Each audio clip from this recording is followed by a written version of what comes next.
욥기 강의 12번째 시간 시작하겠습니다.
기도드립니다. 주님, 우리 모두가 하늘의 마음을 품고 살게 하옵소서.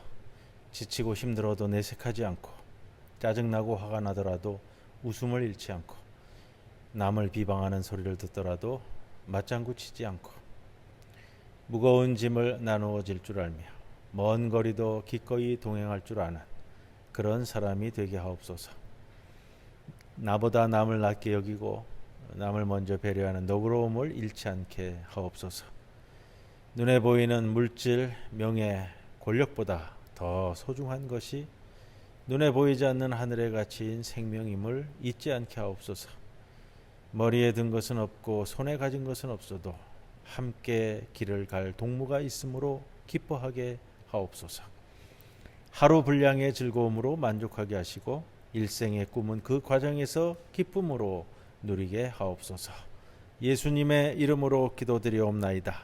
아멘. 찬송가 240장 함께 찬송드립니다.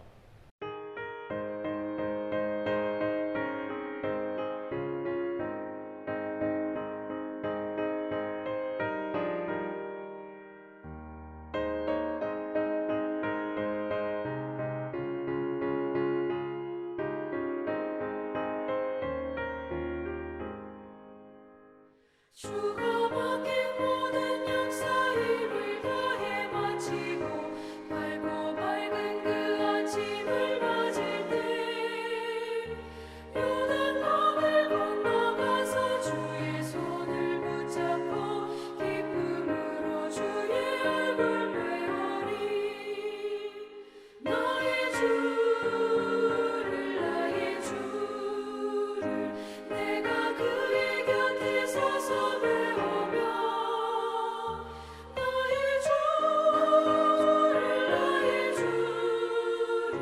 손에 못자국을 보아 알겠네.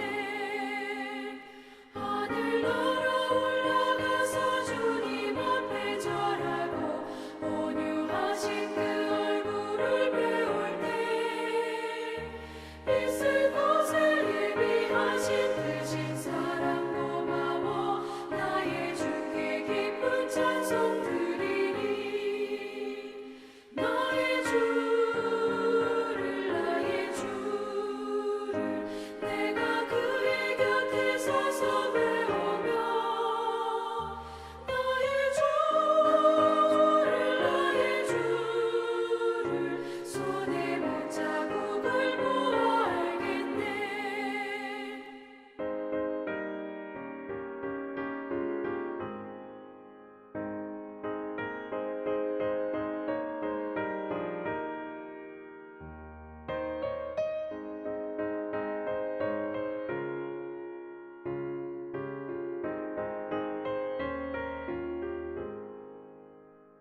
이 세상을 일찍 떠난 사랑하는 성도들 나를 맞을 준비하고 있겠네.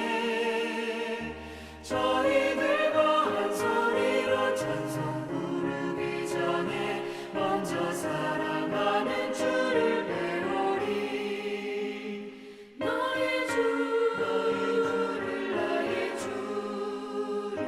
내가 그의 곁에 서서 배우며 나의 주를 손에 못자국을 보아 알겠네. 영화로운 시온성에 들어가서 다닐 때 이곳 입고 왕릉길을 다니며 큰 고문고 맞추어서 새 노래를 부를 때 세상 고생 모두 잊어버리리. 나의 주를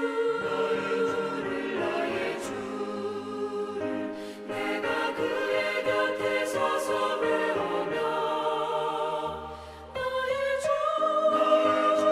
나의 주를 손에 못자국을 보아 알겠네.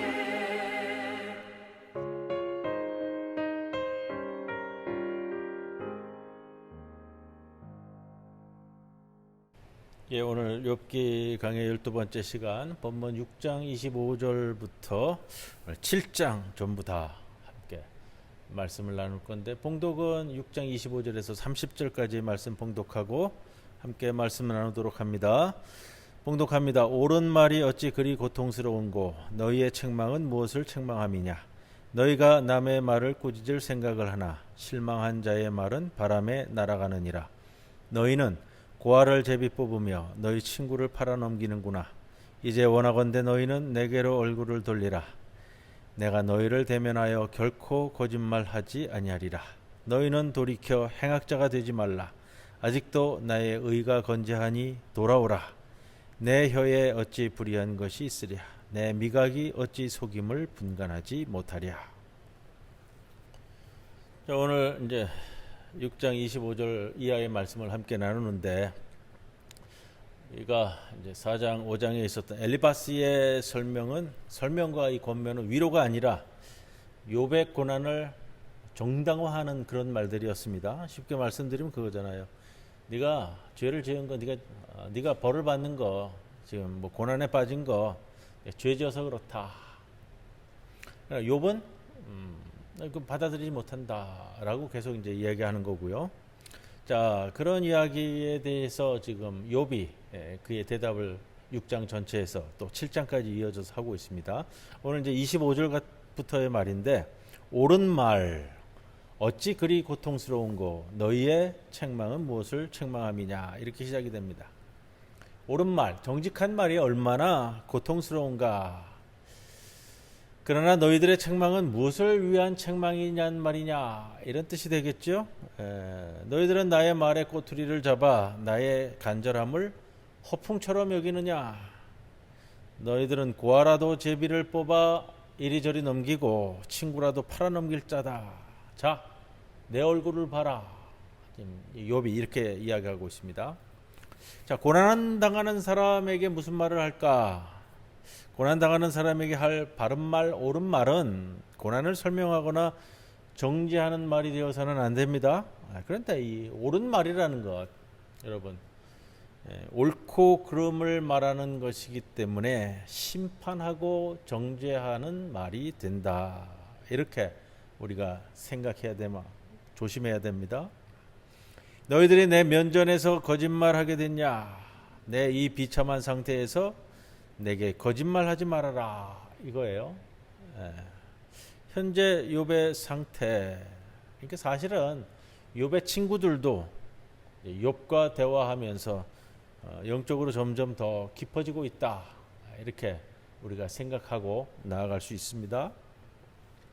자, 그렇게 이제 이 부분들이 40장까지 그렇게 나가는 겁니다.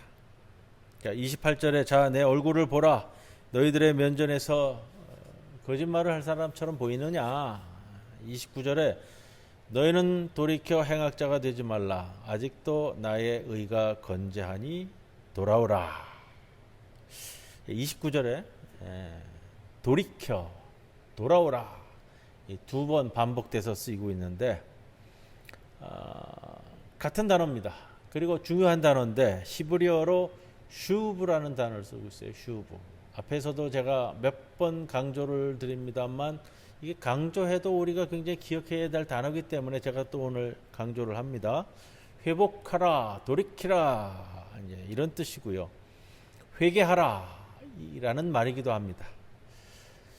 예수님께서 공생애를 맨 처음 시작하시면서 하신 말씀이 이 표현이잖아요. 이 단어.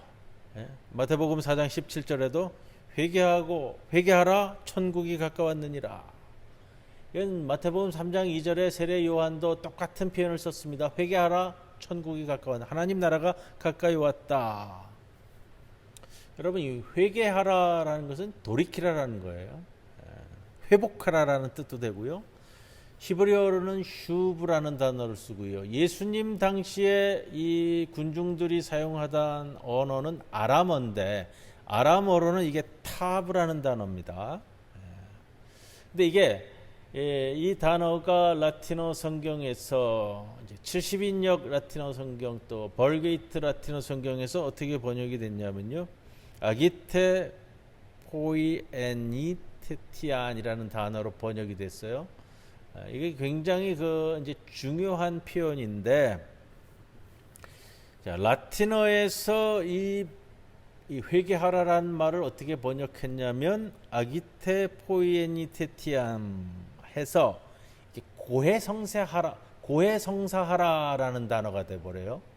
그러니까 라틴어 벌게이트 성경으로 번역을 하면서 기원 후 3, 4세기경에 이 구절을 회개하라라는 것이 아니라 고해성사하라라고 번역을 해버림으로써, 당시 이제 중세 시대까지요, 성경은 글을 아는 사람 몇몇에 의해서 사제 계급과 귀족 계급에 의해서만 아는 거잖아요. 그러니까 성경에 라틴어 성경이 고해 성사하라 이렇게 예수님께서 공생애를 처음 시작하면서 이 선포한 설교의 말씀이 고해 성사하라 이렇게 돼 버린 거예요. 이게 왜 문제가 되느냐 하면 고해 성사하라 이렇게 돼 버리면은 이 교회 중세 때까지 교회의 교권 유지에 도움을 주는 예수님의 첫 번째 설교가 고해 성사하라. 고해 성사는 교회에 와야 되고요. 교회에서 사제 계급에게 하는 게 고해 성사잖아요. 이것을 르네상스 때 인문주의자 에라스무스가 과연 성경의 원어, 헬라어로 쓰여진 성경에는 어떻게 쓰여졌느냐라는 논쟁이 붙은 거예요. 그래서 에라스무스가 헬라어 성서를 가져다가 읽어보니까 뭐라고 되어 있느냐? 마태복음 3장 2절, 또 4장 15절, 마가복음 1장 15절도 동일한 단어입니다. 회개하라, 하나님 나라가 가까웠느니라 라는 것이, 회개하라라는 것이 헬라어로 메타노이에테, 예전에도 몇 번 말씀을 드렸습니다. 너희의 마음을 바꿔라. 원래의 뜻이에요. 회개하라, 회복하라. 이것이 터지면서 중세 교회의 고해 성사에 대한 것이 이렇게 전환되는 계기잖아요. 우리가 1517년 마틴 루터의 95개조 논방문 아시죠? 95개조 논방문의 1번, 2번이 어떻게 쓰여졌냐면 이렇게 쓰여지고 있어요. 우리들은 주님이시며, 이게 1번입니다. 우리들은 주님이시며 선생이신 그리스도께서 회개하라. 마태복음 4장 17절에 말씀하셨는데, 이것은 신자들의 전 생애가 참회가 되어야 한다는 것을 의미한다. 그리고 2번, 이 말씀은 고해성사, 즉 사제들이 집행함으로 시행되는 죄의 자복과 사면으로 이해되어서는 안 된다. 이게 마틴 루터 종교개혁 95개조 논방문의 1번, 2번 구절이 되는 거예요.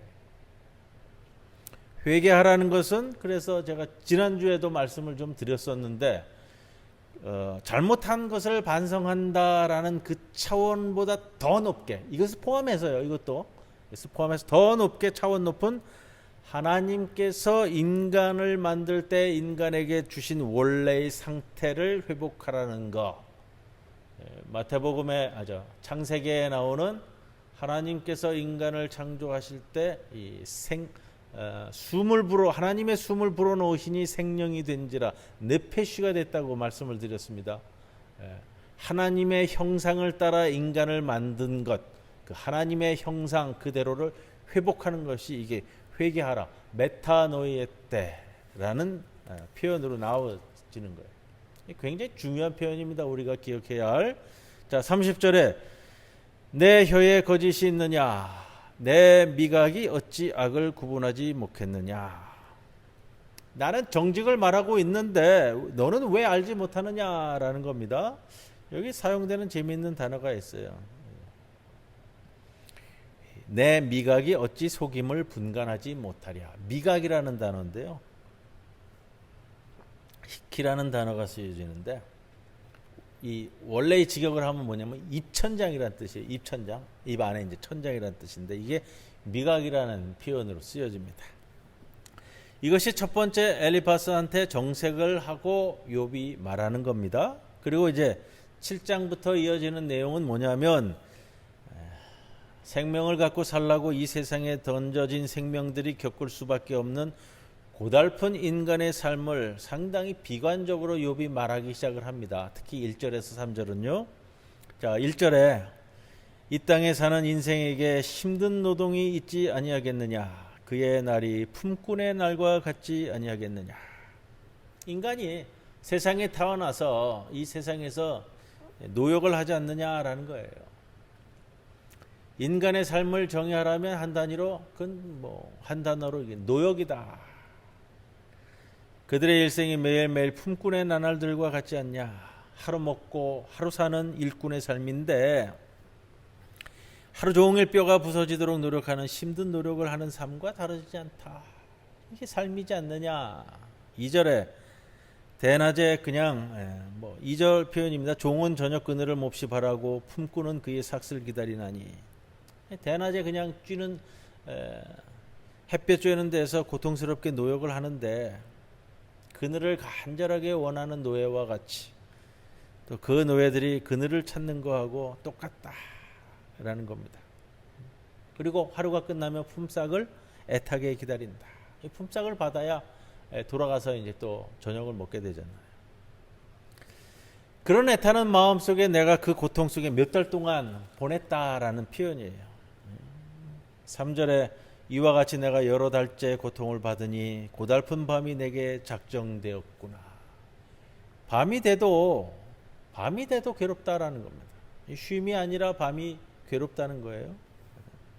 4절에 내가 누울 때면 말하기를 언제나 일어날까 언제나 밤이 갈까 하며 새벽까지 이리 뒤척 저리 뒤척 하는구나. 죽는 심정이라는 거죠. 5절에 내 살에는 구더기와 흙덩이가 의복처럼 입혀졌고 내 피부는 굳어졌다가 터지는구나. 피부암이 걸렸으니까요. 구더기가 들끓고 먼지로 뒤덮인 거죠. 내 피부가 갈라져서 터져버린다. 내 날들은 배틀의 북보다 빠르게 지나가니 내가 다시는 좋은 세월을 보지 못하겠구나. 자, 8절에 가면 굉장히 또 시적인 표현이 나옵니다. 나를 보는 사람의 눈은 다시는 나를 볼 수 없을 것이다. 이렇게 나를 보는 사람의 눈이 나를 다시는 볼 수 없을 것이다. 너희들의 눈이 나를 보는 동안 나는 금방 죽어갈 수밖에 없는 더 이상 존재하지 않을 것이다 라는 거예요. 구름이 사라지면 좌치도 없는 것처럼 스올로 내려가는 자는 다시 올라오지 못할 것이니. 스올로 내려가는 자는 다시 올라오지 못한다. 스올, 쉐올이라고도 하고요. 우리 번역으로는 그냥 스올이라고 하고 신약 성경에 가면 음부라고도 번역이 됐는데 구약 성경에 나오는 원어적인 표현으로는 쉐올이에요. 쉐올, 스올 이렇게 되는데, 자, 고대 이 당시의 히브리인들, 유대인들은 죽은 사람들은 전부 다 어디로 가느냐? 이 땅 밑에 지하 세계로 내려간다고 그랬어요. 이 땅 밑 세계를, 땅 밑에 다시 돌아올 수 없는 그 세계를 스올이라고 하는 거예요. 자, 여기는 아직 지옥이나 천국이라는 개념이 없습니다. 헷갈리시면 안 되는데, 여러분 이 지옥이나 천국이라는 이 개념은 기원전 3세기에 등장하는 개념이에요. 그래서 지금 이 욥기가 쓰여지고 있는 기원전 5세기, 6세기, 빠르면 6세기, 늦으면 5세기라고 얘기하는데, 이 시기에는 지금 우리가 신약 성경을 통해서 알게 되는 이 천국과 지옥이라는 개념은 존재하지 않았습니다. 모든 죽은 사람은 스올로 내려간 사람 같아서 다시 돌아올 수 없다, 이런 표현이에요. 그래서 스올을 돌아올 수 없는 땅이다, 이렇게 이야기를 합니다. 한번 내려가면 돌아갈 수 없는 것, 그는 자기 집으로 다시 돌아오지 못할 것이고 그가 살던 곳을 그도 몰라볼 것이다. 11절에 그래서 나는 입을 다물고 그렇게 있을 수 없다. 내 영이 분해서 말하겠다. 내 영혼이 괴로워 불평하겠다, 그거예요. 그 내용이 뭐냐? 12절 이하에 하나님께서 나같이 미약한 사람을 왜 관심을 두셨는가, 이 불평을 그렇게 하는데, 자, 나를 그냥 세상 사람 하나로 만들었으면, 세상이 그 수많은 사람들 중에 그냥 하나로 취급하면은 상관이 없을 텐데, 왜 내게 관심이 있어서, 내게 관심이 없으면 내가 이 고통을 안 당할 텐데 왜 나에게 이 고통을 주십니까? 라는 겁니다. 12절에 내가 바다니까 바다 괴물이니까 주께서 어찌하여 나를 지키시나이까. 이게 좀 이해가 필요한 장면입니다. 내가 바다입니까? 내가 바다 괴물입니까? 왜 나를 지키십니까? 이 표현인데, 이 바다라고 쓰여지고 있는 이 얌이라는 단어의 얌. 그리고 바다 괴물은 여기 이제 탄닌을 얘기해요. 탄닌. 우리가 몇 주 전이죠, 몬스터 괴물에 대해서 이야기를 했습니다. 육지의 괴물은 베헤못. 성경에 나와요. 구약 성경 베헤못. 그 다음에 바다 괴물은 리워야단 나왔고요. 그 다음에 공중의 괴물은 찌찌라고 해가지고 그 몬스터 괴물이 하는 역할에 대한 말씀을 좀 장황하게 드렸습니다만 여기 바다 괴물은 탄닌이에요. 탄닌. 그다음에 얌인데 얌은 이제 바다를 이야기하는데 뭐냐면은 이게 바알 신화, 이 바알 신에 대한 신화가 있어요. 가나안 땅에 그 바알 신화에 이 바다의 신을 이 얌이라고 그래요. 얌. 근데 이 얌과 이 바다 괴물인 탄닌이 어떤 역할을 하냐면요. 이 이스라엘 사회에서 이 하나님의 창조 세계를 이렇게 혼돈케 하는 그걸로 이게 존재들로 이제 등장을 한단 말이에요. 하나님의 창조 세계를 이렇게 혼돈케 하는 대적하는 이제 그런 존재들로 나오기 때문에 여기에서 지금 내가 바다니까 바다 괴물이니까 주께서 어찌하여 나를 지키시나이까라는 것은 하나님이 창조하신 창조 세계를 이렇게 혼돈케 만들려고 하는 그런 존재에 대해서 하나님께서 주의 집중을 한단 말이에요. 왜? 하나님의 창조 세계가 바로 만들어져야 되니까. 그렇기 때문에 그 얌과 탄닌에게 하나님께서 주의 집중을 하는데 지금 거기에 빗대어 가지고 욥이 탄식을 하는 거예요. 제가 얌입니까? 제가 탄닌입니까? 왜 나한테 그렇게 신경 쓰십니까? 지금 이런 표현이 됩니다. 예. 자, 그 다음에 13절에 내가 침대라도 들면 편하겠지만 침상이라도 들어가면 고통이 덜하겠지만 그러나 하나님께서는 꿈에서도 나를 괴롭힌다는 겁니다. 당신께서는 악몽으로 나를 놀라게 하시고 악몽으로 무서운 꿈으로 무서운 환상으로 저를 떨게 하십니다. 그래서 15절에 그거예요.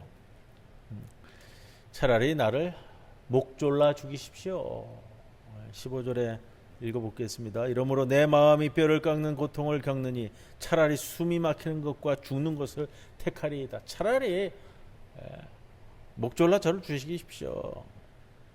16절에 나는 이제 사는 것이 지겹습니다. 영원히 살 것도 아닌데 제발 이제 나를 혼자 있게 내버려 두십시오. 왜 언제부터 제가 하나님의 관심 대상이 됐습니까? 하나님의 섬세한 보호하심을 말하는 게 아니라요. 이 옴쭉달쑥 못하게 하는 못하도록 이렇게 감시하는 것을 뜻하는 표현이에요. 제발 저한테 관심 끄세요. 내 날들이 허무할 따름입니다. 16절 마지막에 보세요. 마지막 나를 놓으소서 내 날은 헛것이니이다. 헛것, 허무라는 뜻인데요. 허무라는 단어는 또 하나 짚고 가겠습니다. 헤벨이라는 단어를 쓰고 있어요. 헤벨. 허무. 이 이름을 가진 사람이 창세기에 등장해요. 가인과 아벨이 이 헤벨이라는 허무라는 이름에서 왔습니다. 그래서 가인과 아벨 이야기에서 누가 죽어요? 아벨이 죽죠. 아벨이 죽고 이 이야기에 등장했다가 그냥 바로 사라진단 말이에요. 원래 그 이름 자체가 이게 한숨, 허무, 숨쉬다 이런 뜻이에요. 그래서 한숨 짓듯이 그냥 한번 등장했다가 사라진 게 이제 아벨입니다. 그렇게 생을 마감하잖아요. 헤벨의 이 원래 물질적인 의미는 뭐냐면 이렇게 수증기예요. 수증기. 그러니까 끌어가지고서 이렇게 수증기가 주전자에서 이렇게 쭉 나오다가 그냥 흩어져서 사라지잖아요. 좀 그런 의미를 가지고 있는 단어가 허무, 헤벨, 헛것이다 라는 겁니다. 17절에 이제 좀 반전이 있습니다. 사람이 무엇이기에 주께서 그를 크게 만드사 그에게 마음을 두셨습니까? 사람이 무엇이기에 주께서 그를 크게 만드셔서 그에게 마음을 두셨습니까? 사람이 무엇이기에 주께서 그를 만드시고 그렇게 중하게 여기십니까? 이 표현이 시편 8편 4절에 나오는 것하고 유사한데 이게 좀 비틀었습니다. 욥기에서 사람이 무엇이기에 주께서 그를 생각하시며 여기에서는 굉장히 그 긍정적인 의미로 쓰였잖아요. 시편 8편을 욥기 저자가 인용하면서 좀 비틀어 사용을 하는데 시편 8편 5절에 옛 번역은 저번에도 한번 말씀을 드렸습니다. 사람이 무엇이기에 천사보다 조금 못하게 하시고, 개역 개정판에서는 조금 번역이 제대로 돌아왔습니다. 천사가 아니고요. 사람이 무엇이기에 하나님보다 조금 못하게 만드셨습니까? 시편 8편 4절 5절 굉장히 의미 있는 표현입니다. 사람이 무엇이간데 하나님보다 조금 못하게 만들으셨습니까? 인간의 존엄성에 대한 선언, 인간의 존엄성에 대한 선언. 하나님보다, 하나님의 형상을 따라 만들어졌는데 하나님보다는 조금 모자라게 만든 인간의 존엄성 표현이다, 선언이다, 이렇게 얘기를 합니다. 이렇게 중요한 구절인데 같은 구절을 이 욥기에 와서는 좀 정반대로 써서 사람이 무엇이길래 그렇게 신경 많이 씁니까? 신경 좀 꺼주세요. 이렇게 표현합니다. 이 욥기에 와서 인간을 왜 그렇게 위대하게 만들어 가지고 이렇게 고생시키십니까? 이런 뜻이잖아요. 마음을 두시고, 이 표현이 참 좋아요. 마음을 두시고, 인간이 무엇이기에 마음을 두셨나? 이 마음이라는 것이요, 원어의 직역을 하면 심장이란 뜻이에요. 그러면 어떤 뜻이 되냐면 하나님의 심장을 인간에게 두셨다. 굉장히 아름다운 표현입니다. 18절에 어찌하여 아침마다 그를 찾아오셔서 순간순간 그를 시험하십니까? 이 구절 가만히 보세요. 아침마다 떠오르는 태양이 있습니다. 인간이, 욥이 태양을 떠오르게 하는데 이랑 노력한 건 없거든요. 그러나 욥에게, 인간에게 아침이라는 선물을 주기 위해서 하나님께서는 태양이라는 엄청난 행성을 매일 아침마다 쏘아 올리시는 거예요. 그리고 그거를 욥이 나한테 그거를 주면서 그 순간순간 나를 시험하신다, 나를 테스트한다, 이거예요. 그러니까 하루라는 것이 하나님께서 인간 개개인에게 준 그 사람이 되어야만 할 하나님의 형상을 회복하도록, 구축하도록 마련해 준 절체절명의 시간이다. 만약에 그 시간과 공간을 허투루 보낸다면 이게 뭐냐면 지난주에 말씀드린 하마르티아가 되는, 하마르티아, 죄가 되는 거예요.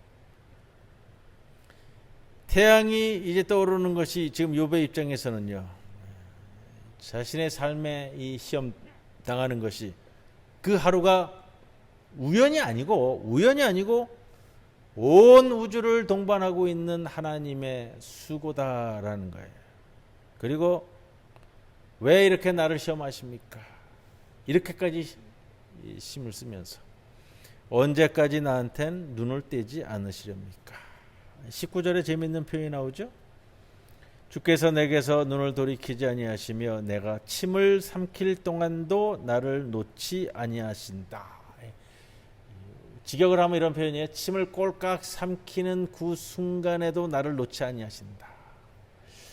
참 아름다운 표현인데 뭐 동양 사상에서는 이게 눈 깜짝할 사이에 찰나라는 단어를 쓰는데 아마 이스라엘 사회에서는 이 표현을 쓴 것 같아요.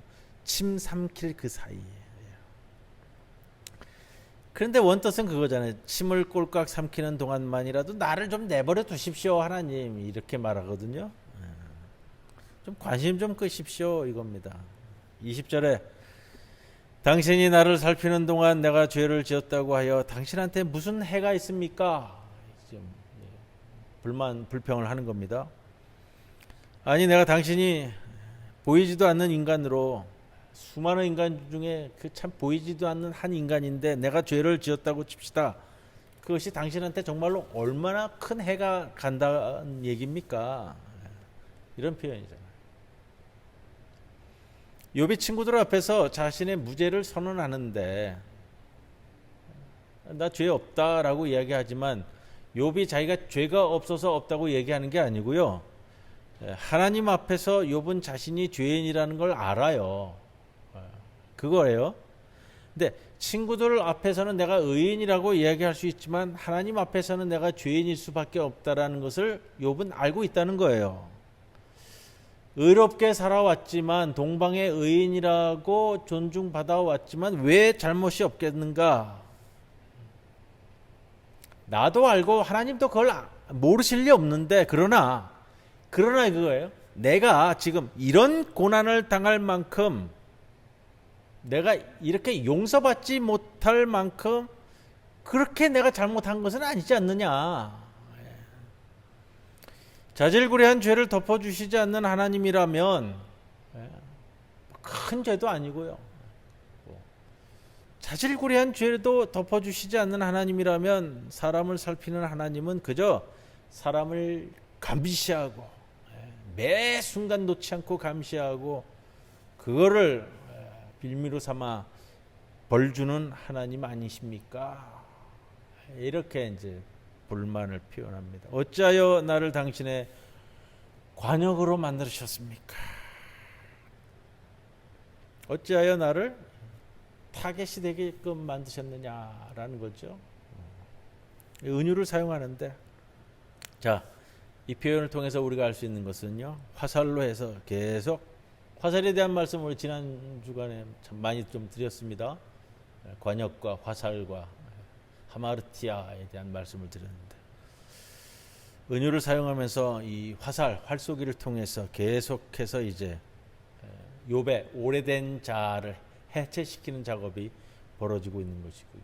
욥이 6장 7장에서 자기의 내면에 있는 것을 이렇게 뱉어내면서 그런 작업들을 하나하나 해나가는 과정이다, 이렇게 볼 수가 있습니다. 오늘 여기까지 말씀 나눕니다. 찬송가 241장 함께 찬송드립니다.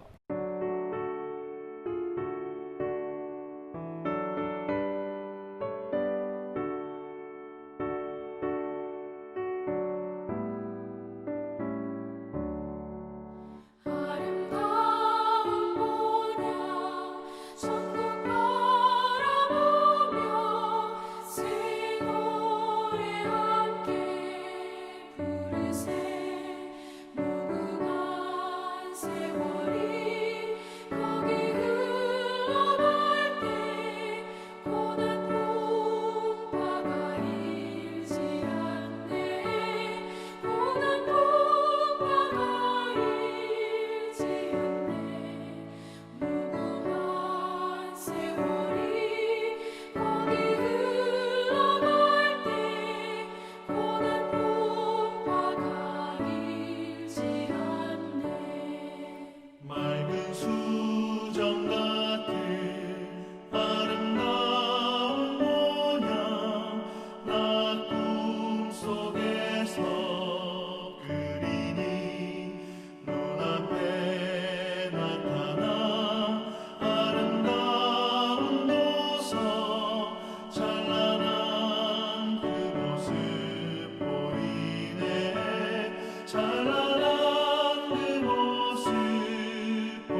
주옵소서.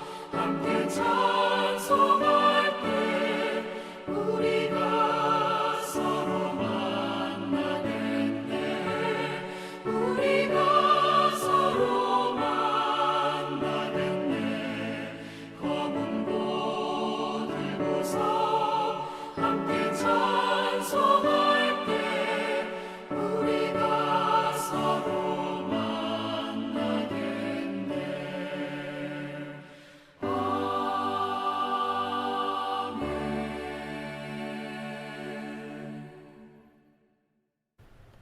주님 가르쳐 주신 기도문으로 함께 기도드립니다. 하늘에 계신 우리 아버지, 이름이 거룩히 여김을 받으시오며 나라가 임하시오며 뜻이 하늘에서 이루어진 것 같이 땅에서도 이루어지이다.